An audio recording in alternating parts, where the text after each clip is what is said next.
Hi, I'm Q.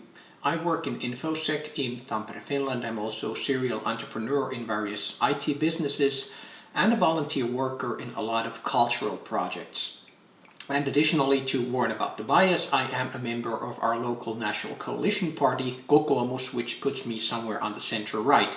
However, I'm not going to be talking about party politics at all.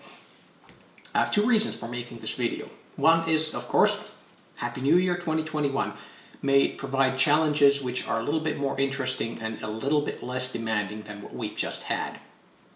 Number two, I want to talk about a thought I've been having for a while. The word is climate optimism, and before I tell you what it is, I'm going to tell you what it's not. It is not about denying man-made climate change. On the contrary, man-made climate change and the risks it poses are in the very forefront of this thought. But I am thinking we could look at this matter a little bit differently. Let's see what I have hidden behind this word. Let us start with a story well before my birth. In the 1960s, there was a famous speech in the United States of America about going to space not because it is easy, but because it is hard, and climbing that great new mountain and putting an American on the moon before the decade was over. This was a setting for the big space race, of course, and the whole nation was required. Scientists had to answer questions that nobody had even asked before. They had to invent all new materials, things, processes, ideas, everything. It empowered the entire nation, but all the time everyone had the vision of an American walking on the moon. And so much work was done. A lot of money was invested, but as we know by now, that money came back with a great deal of interest. We can look at climate change a little bit similarly. It's also a great big challenge, but I don't think we're facing it together. I did a video in Finnish about how to succeed in a revolution or a great social change. I read a lot of scientific studies about it, and there were a few criteria on what made it more likely to succeed.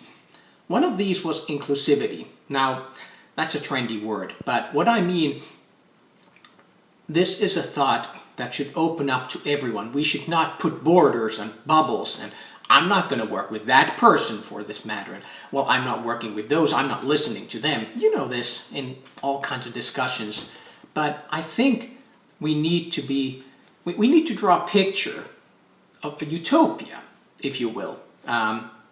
We talk a lot about dystopian futures, about what will happen to the planet and us if we don't take care of this problem.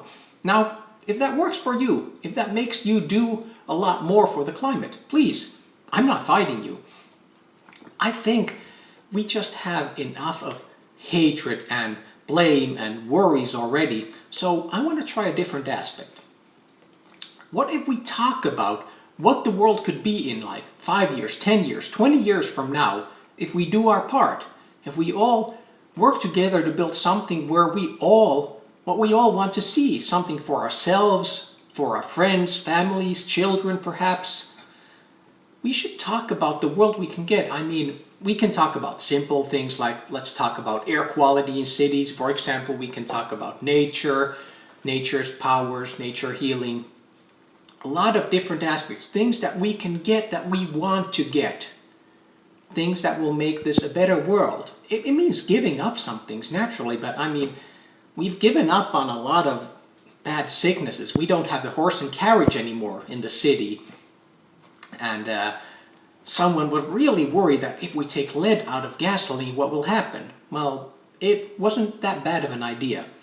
But what I'm saying is that if we look at this change in a way that we care about everyone's problems and worries. Now, a lot of people are worried about climate change activism, and I don't say activism in a negative way, but I mean working toward, they feel that we're going to lose something. Farmers, for example, they might think that we'll be taking away their livelihood, but we have to listen to anyone who has these worries, fears, even hatred, because no matter the reasons, they may be silly and in a scientific viewpoint, it may be that there's no reason to worry, but the worry, the fear is real.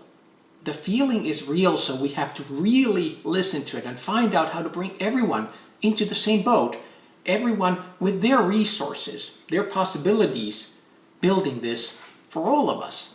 Now that is the challenge, but that's also the great hope. Now, I read a lot about climate change and climate issues, but I will mention one name in the English language category. I will mention Mike Schellenberger. Now, I will not agree with him on everything, naturally, but I'm quite inspired by the way he draws up a lot of scientific base to say that, yes, we have a lot to do, and we have a lot of things to fix, but we have the tools, we have the means, and panic is not the right solution. And I was referencing a Finnish scientist in the Finnish version of this video as well, with a similar point, but not denying the problem, but looking at it differently, putting a little bit of optimism and hope. You see, we have all the tools already, all the tools we need to fight climate change. We already have all the tools, but of course, we have scientists, we have inventors, we have startups, we have bigger and medium-sized companies, all working to get even better ideas. And they're going ahead all the time, and we've made so much progress for better already. This is not the time to worry, but to see that, hey, we can actually do this. Now let's just make sure that we can all be in that metaphorical boat and talk about the future we want to create for ourselves, for all of us. That's climate optimism. Now, I will be making videos of this in Finnish throughout the year, but should there be interests, I don't mind putting an additional challenge for me and trying some in English as well. But please feel free to toss me any questions, ideas, thoughts. Criticism, of course, is most welcome. That's the one way we learn.